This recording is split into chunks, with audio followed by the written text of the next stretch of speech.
once and for all as the teams load into Champion Select. Freaking Jat, take it away. Thank you very much, Dash. I am Freak. And to my right is a literal IPL champion, Joshua Jat Leesman. IPL 3, the third one. The third More IPL. important than the first two. That's true, because League wasn't in the first two. And it was before the fifth one, so that was probably also better. At the time, it was more important as well.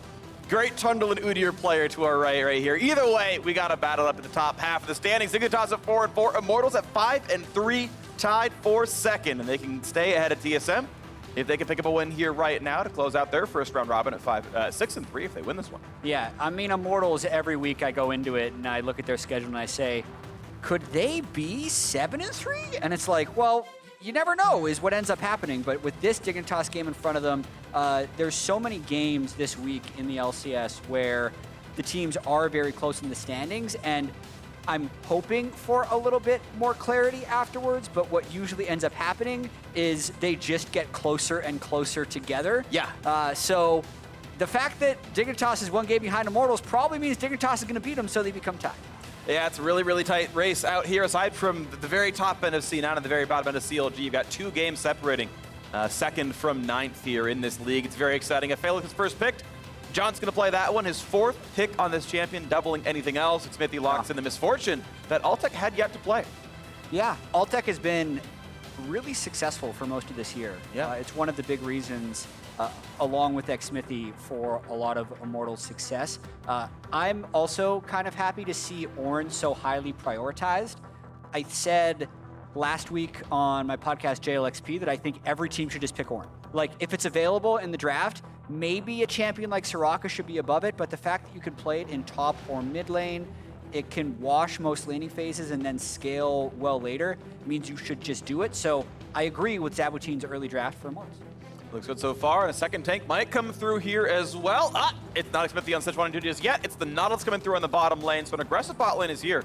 Right, Nautilus MF can do a whole lot of damage. The ult combo, pretty good as well. They are not wanting for engage here, Immortals. Yeah, and Aphromoo being on Thresh will give a little bit of extra mobility for Aphelios, but it's not nearly the type of protection that we've seen earlier in the year with like a Braum or a Tahm Kench pairing, so it's still possible for Immortals to attack that. And something that's kind of weirdly happened in this week of LCS drafts is, I'd say in the first 4 weeks, you usually see a jungler picked in phase 1, but we keep seeing both teams not taking it here, maybe because of increased priority on Orange, so people are locking in an extra solo laner early on, which pushes the jungle later. So we can see a bunch of jungle bans coming here in phase 2. Yeah, it makes me feel like teams in general consider that there's a very wide A tier of junglers, where you can throw away 3 bans at the jungle, and it's like, it's fine, there's still something almost as good. And by comparison, it means that, you know, top laners who are good into Ornn is very shallow, and aiding carries as good as Aphelios is very shallow, and supports outside of Nautilus very shallow. And so, you know, I think that does make sense if they're really kind of picking for optimum power. Yeah, with the Syndra ban by Dignitas, I do wonder if the Sejuani does get picked here by Xmithie, since they banned away Olaf, which is something that can kind of run over the Sej early. A lot of options still up, though. You can try and blind a power pick mid, or you can pick your jungler here, but knowing Xmithie. Yeah. Back at Sejuani, this is before 10.4. The Cinder Hulk buffs are not in on this patch they're playing on right now, but we know we're going to see a whole lot more of her, probably in the ban phase, in next weekend's games. But Sejuani is in. Very, very big front line, right? 3 gigantic beefy tanks ready to dive forward. MF can do plenty of damage in the back line, and we're going to see if Eika can put out damage himself. Should be possible. Dignitas needs to make sure they get a little bit of damage. They can just take the Jarvan. They're trying to match with some early ganks for Grig. I'd say their composition does have the ability to shred through frontline. Mordekaiser, as a Juggernaut, can be an incredibly high damage champion. Usually builds the Leandries early, is good against a group of tanks. And then Aphelios, once he hits 3 items, can heavily shred tanks. So they don't really have an issue in the DPS department. I think it leaves a lot of flexibility here for Froggen's pick. All right, gonna go to Orianna here. Yeah, this is going to be his 5th Orianna game in 9. So by far his most played pick. He's currently 2-2 on it. And I have really mixed feelings on his Orianna, where I know he's really good at it, and he almost always wins lane. But this is going to be like my personal opinion. I don't necessarily like him on Orianna right now, because so many of Dig's games go late, and the late game reliability of Orianna is too low for me. I would rather see him just play Victor because he's a talented enough laner that he's going to be able to power up, and that damage would be more reliable. But we know they clearly have a preference for Ori. It's now the 5th pick, and it's matched with a Corki, so we're clearly looking to go late game in that mid lane. No, talking about preferences there, like I just played it last week. They did lose, but he went 3-1-1. I really am a big fan of Corki in the current patch. I think he's very, very strong, and he mentioned going late. I mean, they definitely do need reliable damage and magic damage to fill out the team composition. Otherwise, Mordekaiser gets invincible with a bunch of armor stacking. So I think it's the right pick for the situation, and I think Eika performs well on the champ. Yeah, it's going to be fun to track that mid lane as we move in. Like, how much can Froggen win that lane by, and what can he make happen with that pressure? Because the games where it hasn't worked for Froggen's Orianna has been up 20 CS, but doesn't take mid lane tower, doesn't make the successful roams. It's like the cookie cutter criticism of Froggen sometimes happen when he's on this pick. All right, we'll see if he can get his way out of the lane and get things to happen for this squad. Dignitas and Immortals 1 game apart as they load into the Rift here, game 3 of the day of the LCS. Immortals tied for second, hoping to push through and above FlyQuest with the win here. Dignitas can kind of tie up for third if they can grab this one themselves, and it's going to be exciting to watch who can do what. Probably thought that Froggen was MIG-diff in this game, more so than anywhere else, but Mark said it was all about the jungle difference, and that Xmithie, we already know he's one of the very best players in NA of all time. That is not up for debate. Will he carry his team yet again? As Immortals sit 5-3 above many expectations. They can take this one down. We are on to the Rift here, the game. And calling back that analyst test segment, I'm a little on the side of Prawley in the fact that I don't think Grig is as bad as a lot of people say. And it's not to say that Grig is a super top tier LCS jungler, but I want to see more of Grig taking control of the game rather than being like an errand boy who runs around from lane to lane. Yeah. That's where I feel like he's struggled in the past. But when he actually does go aggressive, I feel like he's been fairly successful. Well, he's up tasked with fighting Immortals here in this one, and Avli standing by with Coach Zabutin. Thanks, guys. I've got Zob with me. Immortals currently 5-3 coming into this game. I wanted to pick your brain on the current sentiment around Immortals, wondering how long can you keep up the success for? I mean, as long as we keep working, it should be fine. I don't think that anyone besides C9 is showing an insane performance. Otherwise, you know, it's not like Immortals playing horrible, and I don't know, TSM, One on Fizz are playing amazing as well. We kind of all have to catch up to the the train. So at the moment, I mean, we have a small lead. It's not like we're like by far the second, but we don't play worse than any other team. So I don't really mind or care about what to say about the team. Now, before we got into this game, the analyst desk was looking at skill discrepancy between the mid and junglers. What are your thoughts on that? I don't know.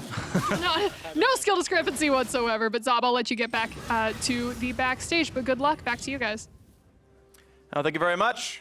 Yeah, definitely do have a very tight race here in the LCS as we close out the first round robin. 9 games in will be the record for most of the teams in at the end of the day. Omnistone Corki again. Love it. I'll talk about Omnistone a little bit more throughout, but I wanted to touch on Zabutin's interview right there.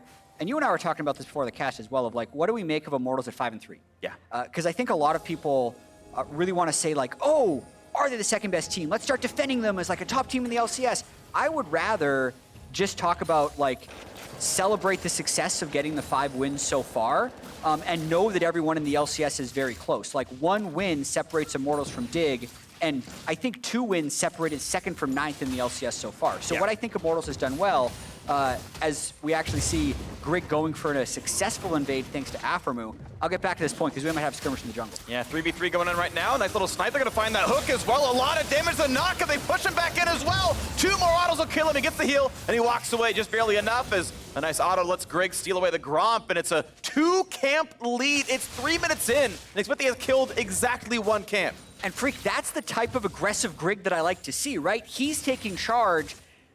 His support is following Grig into the jungle rather than calling Grig down to his lane, really starving out Xmithie early in the game. But overall with Immortals, we'll see as this game kind of progresses. What Zabutin said kind of at the start of the year is, hey, I just got a bunch of really smart players, and even though we didn't have that much practice before the season, we're going to be able to win games that way. And I think that's been how they found a lot of their success, and if they are to continue winning, it's about making sure they can get to these mid and late games with win conditions intact so that their experience and smart players can find their way to victory. And so far, it's been pretty good for them, right? Immortals 5-3, and on the Dignitas side, of course, 4-4, and looking very good right now in this early game. Is finally Xmithie gets his recall off, gets some control wards, and tries to get some vision and stuff done. Grig, though, gets the top scuttle now as well, level 4, has a 2-level lead, and gonna look to maybe stop his opponent at Krugs. Yeah. Top is pushing.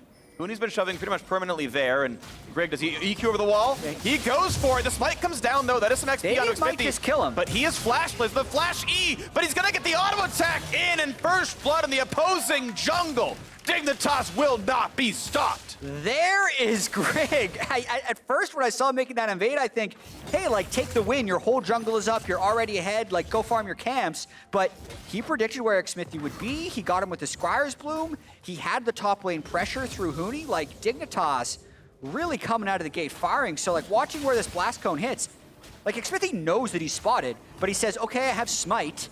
I should be able to just secure this, but Xmithie, dude, you don't have Flash. Yeah. Like, Soaz can't follow Huni in.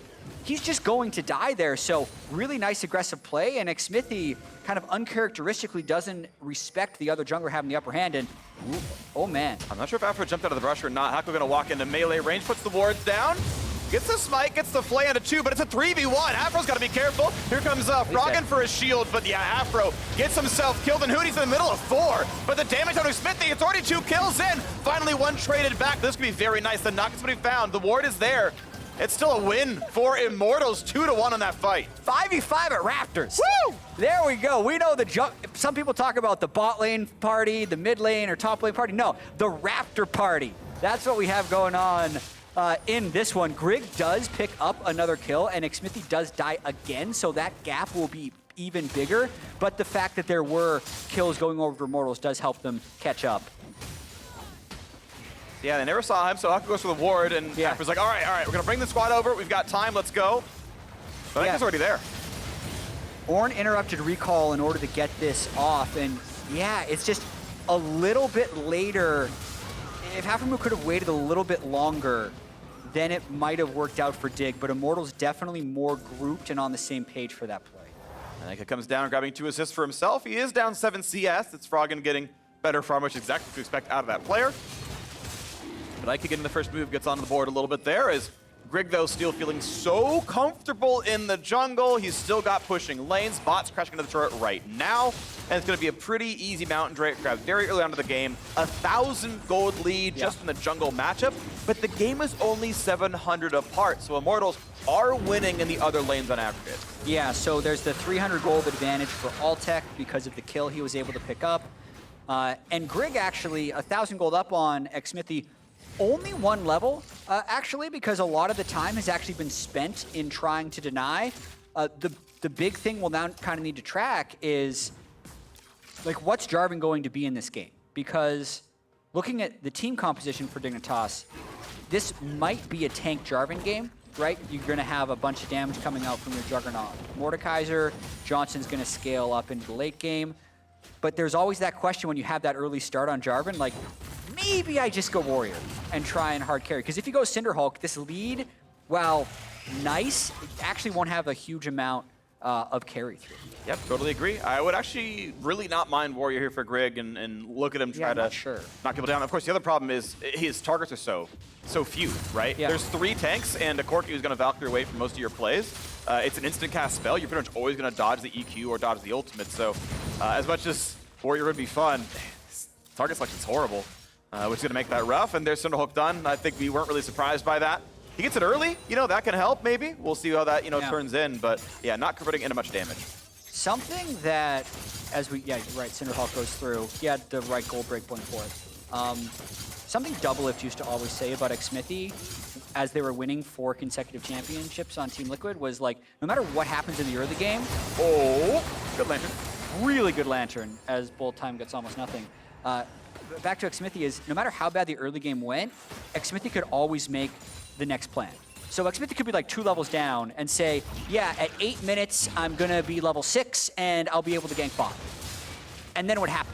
So like, yes, the early game went really poorly, but like, let's see how Xmithie finds his way back into the game. He's hard farming his jungle. That's clearly communicated to a lot of these players. You can see Soaz kind of sitting in his turret. Altec and Hakuho just took that recall. How well can Immortals kind of weather this storm until Xmithie gets his ult and gets Cinderhulk? Well, they weathered the storm, I guess, a little bit. Yeah. Still 1,000 gold difference is the problem. It's actually, the gold difference has been growing over the course of time. And that's going to be something that Immortals, of course, have to work back from. But Xmithie is, no longer being killed in his jungle. He's only 1 level down. Time to go until the Cinderhulk's done, of course, because he doesn't have those extra kills on himself. But as the Krugs come back up, thank you, 30-second respawn timer. And, got to be ready to get more gold and XP on that camp. Yeah, absolutely. Grig still scuttle control. And we also know from these team compositions, like, we're probably going late game with the way the Mordekaiser or Orianna kind of function. They're not thinking to smash the early laning phase and tower dive with those picks. Yeah, burning down some minions, though. Often it's hard to find the actual roam with the Corki package, but able to get very quick wave clear. This means Eika's got 20 seconds of freedom to do whatever he wants. Yeah. But he spends those 20 seconds actually just sitting in lane and then showing Froggen he's still there. Yeah. I don't know if I agree with actually showing you didn't roam when the river's not lit up. You can actually use that time to say, hey, maybe we have to make their bot laner play afraid. Maybe we have to, make them call Grig over just in case Corki really did show up with the 25 seconds of freedom. It's a really minor thing, but yeah, it is worth playing mind games. I agree. I don't think he should actually go on the river because your jungler was in base, but just going into fog after you pushed out the wave, totally fine. Speaking of the river. Yep. Junglers seeing each other. I believe they both knew what was going on. Xmithie blast cones away and stays on his side of the map as Grig looks for him and can't find him just yet. But yeah, nothing too big picked up. The mid lane ward was killed off. That was nice by Froggen. Got the push again and killed the control ward. Jungle being around, obviously, important part of that one. As bot is pushing it again. Pretty equal CS down there. Very small leads to Altec. The kill as well as the slightly extra farm. But a little bit of a worse item break point, right? Did go for Berserker Greaves. I do like the movement speed. I think it's a very efficient buy, but not as much attack damage as Johnsun has. Looks like we might see a Rift bot. With Drake coming up in 50 seconds, Grig didn't want to have that sit in his pocket. This is not going to be a turret-breaking Rift, so it'll be one of those 2-plate Rifts. Likely. Yeah, they're going to try and give all the gold to Johnsun, and then he's out of there. Yep. So one thing that changed, because last year it wasn't like this because someone sent me video of it not happening. Okay. If you summon Herald, you are automatically eligible for turret plate gold. And that's why Grig got 120 and Yeah. Johnsun got 120, because 2 plates were taken and they split. Right, because Johnsun was in range for the local, and Grig was just in the extended I helped range. But I know like a year or a year and a half ago, like someone sent me video of LCS where the goldie didn't go up when they like summoned a Herald and AFK'd, and the jungler didn't get 300 gold from the plate. So that got added sometime recently, and a little while ago I was like, oh, you have to make sure you're in range. Apparently not anymore. Yeah, another 5-3 versus 4-4 matchup coming up right after this in terms of how close the middle of the pack and the LCS standings are going to be. In general, an LCS game is 5-5 versus 4-3. I think roughly today, that's most of the records on display. I guess literally half because of the 4 games. But regardless, it's still Dignitas feeling very good. And I honestly credit a lot of this to the early invades from Grig back 2.5 minutes into the game. It's still paying fruit because Immortals can't get the control back. And now actually a potential play. They landed in, they play him backwards, and Hakuho got to make the long walk away. The flash got him nowhere, not over the wall, and Froggen is on the board of the kill. And they nicely handed that kill to Froggen, holding auto attacks down the stretch. And Freak, I agree with you. The early lead has just kind of frozen there for Dignitas, and it's allowed them to control those 2 dragons and the Rift Herald. A lot of that had to do with pushing lanes. And again, it's like they just have river control. So there's no vision in the river for Immortals. Not an effective flash from Hakuho. No. He was hoping to be able to flash and then Dredgeline, probably, but really now, that's just a flashless support to try and pick on. They might target him yet again as the gold grows to a 1,700 lead, plus the 2 Drakes. Dignitas definitely taking care of business, and I think they really need this. They started the season, I should say, 3-0, and then immediately fell to 4-4 afterwards. And it's like, okay, well, they started out as such a heavy favorite, and people were like really ready to believe in the Dignitas hype train, and then when they dropped 4 of 5, it was like, okay, well, maybe we shouldn't be in the hype train, but they're looking very good here. They really are, and every Dignitas game is like an update on our understanding of team strength. So like, if you can try and remember which teams we thought were strong coming into the season, as we see in beta, I might get back to this. Okay, which teams we thought were strong heading into the season, and you look at their first 3 wins, it's like they beat EG, they beat Liquid, and they beat CLG. the first game against COG, like, COG was a third-place team in summer. Yep. So we're like, hey, great win. EG, they were talking about how great their boot camp was and how they were looking to be in a top 3, top 2 team. MVP jungler. Yeah, exactly, was Svenskeren. And then Liquid, yeah, Liquid, It's four-time Liquid. champions. Sure, they didn't have their starting jungler, but they still have 4 other top-tier players. So we're thinking, damn, those 3 wins by Dignitas, so amazing. We evaluate COG, EG, and Liquid now, and we think, hey, maybe those teams weren't amazing at the start of the year. Then losses to FlyQuest, TSM, Cloud9, and Golden Guardians with a win against 100 Thieves. And here we are at 4-4, I think with a much more accurate understanding of Dignitas being a solidly middle-of-the-pack team with aspirations to reach into the top end.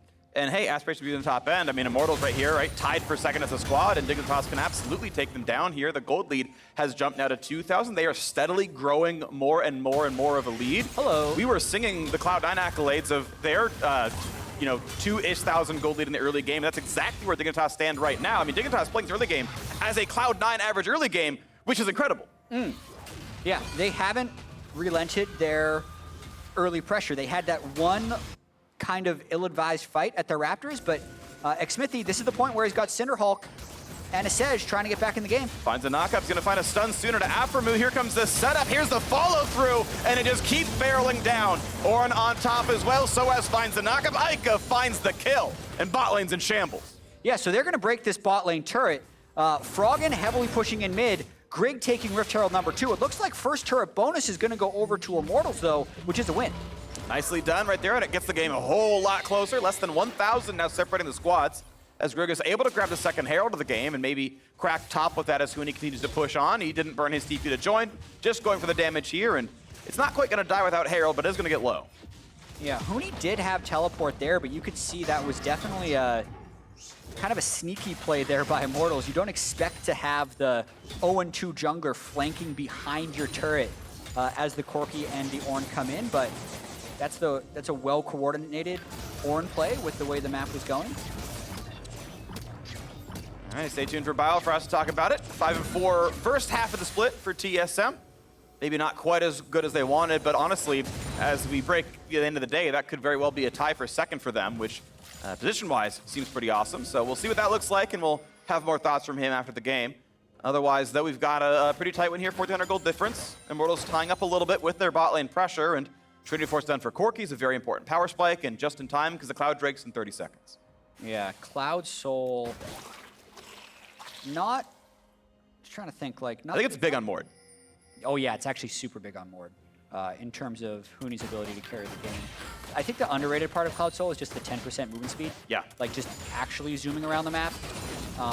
It's going to be really hard for Ornn to actually detonate a lot of his brittles from like his W when the other team has 10%. Like the Q-E combo suddenly isn't nearly as reliable when the other team has Cloud Soul. Yeah. But it's about the fight before then. Well, there's the fight right now, and Grig is just stun locked forever. Shockwave only gets onto 1, and a great lantern pulls him to save to Hakuho. He's got to run, it doesn't go far enough. A 1-for-0 so far. Dignitas, they've pulled him at the end of the death realm, but he's able to flash over the wall. The circle is just big enough. That's going to time out. He's going to get to safety.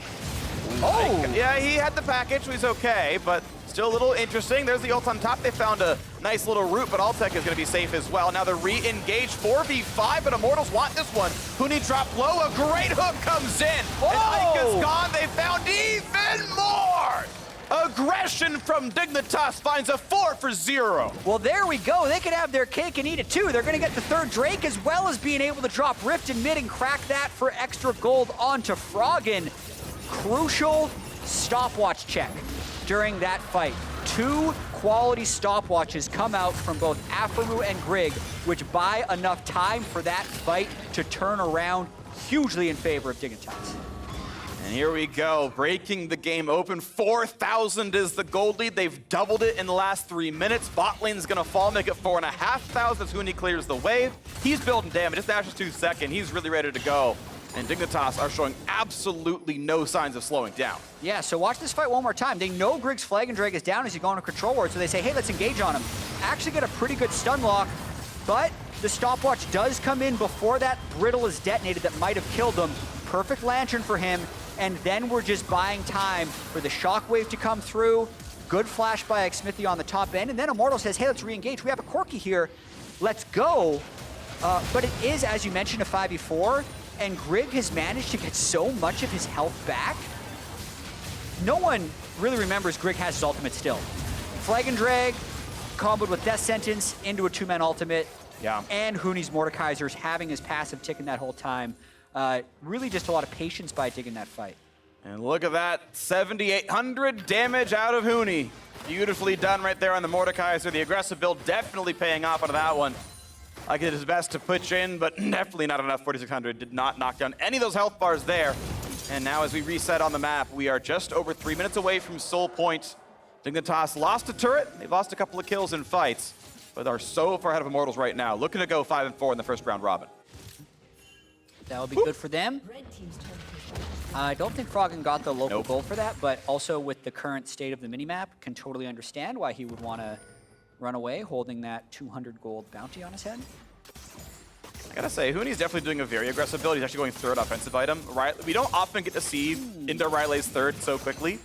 You really, a lot of the time, do see like a Zhonya's come through or a Spirit Visage especially. And with Corki having a lot of the gold, you know, that wouldn't even be a horrible choice, but yeah. Huni's really trying to just kill things. And, you know, he's got enough CC on his team that it probably works out, but a very Huni build coming through on the Mordekaiser. Yeah, I really like the Nashers, yes. Assuming he's just going to be ulting tanks. Like, if he's planning on just going into a fight to ult Soaz, I love it, because it's those types of melee, brawly stat checks that the Nashers has the most success in. If he's ulting like a Corki who might have Flash and Valkyrie up within the Death Realm, then maybe it's going to be a little more sketchy. Ooh. Okay. You know what? He's fine. Yep. Nothing to see here? Yeah, now, John, I have a question for you. What I just saw was Xmithie put a sweeper on, and it revealed the ward, and Altec attacked the ward twice. Okay. Hakuho walked up and killed the ward. Yeah. How much hatred does Hakuho have for Altec? To just steal the ward kill? Well, none. Because you get double ward gold if one person sweeps and another person Yeah, kills. but Xmithie was a sweeper. Yeah. Altec was shooting it down. Yeah. Altec was going to get 30 gold. Hakuho was like, Nautilus auto, my 30 gold. Oh, sorry, I misunderstood. I thought you said Altec, because you should always give it to Yeah, the Altec's hitting it. Hakuho walked up and stole his 30 gold, Jat. That's one of those, like, trust-depleting exercises. Like, he doesn't hate him, but the next time there's a ward, like, he's going to wonder why his support's walking so close. Yeah. It's like, hey, buddy. Yeah. See, Johnsun gets that 30 gold. Afro went nowhere near that one. Yeah? Yeah, see? Bot lane's feeling a lot better on the one side. I think it's bot synergy difference, you know? Maybe. Yeah, Yeah. no, that's what it is. All right. Hakuho known for his greed. Absolutely. I mean, he's got one kill. I mean, how dare you? Yeah. Yeah. 1/3 kill share and support. You better be playing Zyra. Well, Huni joining the squad there on the top side. He might have been trying to farm vision score. That could be like in the back of his head. 48 vision score. Highest in the game. I know. Selfish. Yeah, there we go. Shout out to the stats team as well, giving us these new vision score graphics. I appreciate you so much. Thank you. Yeah, when you call vision score selfish, that's when you know you've gone like you've tilted like to a full circle, right? You're just like, okay. All right, Infinity Edge next up for Haku. I'm calling it now. Cloud Soul in 30 seconds as well, so Dig trying to get mid priority. You can see Immortals trying to split the map as much as possible. Oh, he's really screwed. Okay, nice stopwatch, but can there be a re-engage in time? A flash, he's rooted, and a shockwave. There is no escape from Dignitas. And they get the teleport from Eika, so it's not even like he was able to get a turret with this nearly uncontestable Cloud Drake coming up. I guess Ornn ult, Nautilus ult, MF ult has to be respected by Dig, but look at all the vision they're clearing. You can't really walk in there if you're Immortals. No, no way. They could walk to Baron. Dig needs to rush this and then run to Baron. I mean, they can definitely have Huni solo that for free and then TP if he needs to. There's actually so much PvE damage on Mord. This is before the Mord jungle buff, but honestly, he doesn't have damage anyway. It's fine. That's going to be Cloud Soul picked up, no problem, and there's not even damage on Baron right now. Good game by Dignitas. Yeah. Yeah. Obviously, you can lose with the Dragon Soul. It's not the be-all, end-all, but like a 6,000 gold lead, 23-minute Soul, like 2 good damage champions with Mordekaiser and Aphelios to kind of shred through the Ornn items. The Ornn spike is coming. Yes. By the way, you can upgrade the Infinity Edge or the Trinity Force on Corki, depending on where it is in Eika's inventory. Yep. Slot 1 is the thing that gets upgraded when Ornn clicks on you. And they can upgrade the Infinity Edge, which will be coming soon for Altec. So Immortals would hope to be able to get Ornn to level 14 so we can upgrade both those items, cash in about, 2,000 to 2,500 extra gold of stats, and then maybe try a fight. Yeah, that'd be nice. I mean, it would close the gold gap by about a third, right? Like that's what's really worth pointing out here. The gold gap closes by a third if you can get those ornaments in. And we'll see if they can make that one happen. As we know, again, Corki is done with that. About 600 gold to go until Altec has his inventory the way he wants it. But it's Dignitas setting up around Baron, which fans know is a bit dangerous as Aphromoo is getting hit really hard. He's running out of health, and the flash is not enough. The heal is too late. Here comes the re-engage. 5v4 for Immortals. Ult's not going to land. Huni puts Xmithie in death realm and can't find him. The circle actually overlaps with the terrain. That's ulti down. Can Immortals now find and engage? They've got the Xmithie ult still and bullet time over the top. Nice pick there by Immortals. Aphromoo could never get his Aftershock procced. He didn't have a flay really quickly as they came in to reduce that damage. Ends up burning both summoners and still falling. So that buys that time. Infinity Edge is completed. Altec looks like he's on a recall pattern. Yep. About to buy an have IE. it. Looks like that buys the time they needed. Molten Edge is in. I think it's a good 30 attack damage for the IE. It's a big power spike. Corki has, by the way, very high ratios. The ulti, I keep calling the ulti. It's the package, has a 1,000 bonus AD ratio. That is 300 package damage added from the Ornn upgrade. Not that you're going to stand in it for 5 whole seconds. Sure. But theoretically. Yeah. Theoretically, Mordekaiser and Aphelios also kill Baron really quick. Yes. Practically as well, as they're killing it very quickly. And the rest of the squad is zoning. Hakuho forced to run away. Xmithie, not quite marked, now seen. And it's Froggen flashed away, afraid of the engage. Okay. And it means they're going to pull off. And they couldn't quite get the lantern pull back on a Grig, but still some poke. Yeah, and I actually don't think that control ward sees the ward in the back of the pit either by Dignitas. Good effort. Yeah. Didn't seem like they had the perfect Aphelios guns to try that. I saw no white gun, which is the one that goes... Yeah, red-white is probably ideal there. Yeah. I'm really looking forward to next patch in Spectator, where we'll see both of his guns that he's currently wielding. That's on live on patch 10.4. Right now, I can say, oh, he has Gravitum and Calibrum, but that's through a lot of clicks. Yep. Oh, there we go. All right, that's a green-white. Pretty good deck archetype. Green-white's actually really good for river fights because you can stack up so many Calibrums with just your turret, then sniper shooting everyone. But here we go. Huni's just so aggressive. Huni's gonna just go, Hakuho. Yeah, he's just dead. I don't think he's gonna live ever. He's not, he's dead. Here comes the engage now again. Look at the crowd control. It's already 3-0. There is no possible way Immortals wins this fight anymore. Eika is running, but there's the Cataclysm. Shockwave didn't do a whole lot of much, but Eika cannot get the damage down. Johnsun gets his 3rd kill of the game as Soaz is forced to run away, cannot do anything but watch. Froggen throws his shockwave sideways. Say, I don't even need this. He does. We're going to win the game anyway. That was the Cloud Soul Mordekaiser we talked about. Just training Hakuho instantly with all the bonus movement speed. What a ridiculously one-sided fight that was.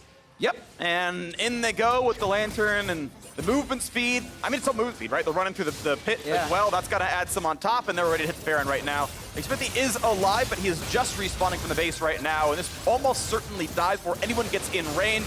And Dignitas already up 8,500 gold, about to make that 10K with a Baron buff over the top. Dignitas taking care of business. Woo! Watching this fight one more time. Huni posturing aggressively because he knows the instant someone tries to jump on him, he's just going to ult.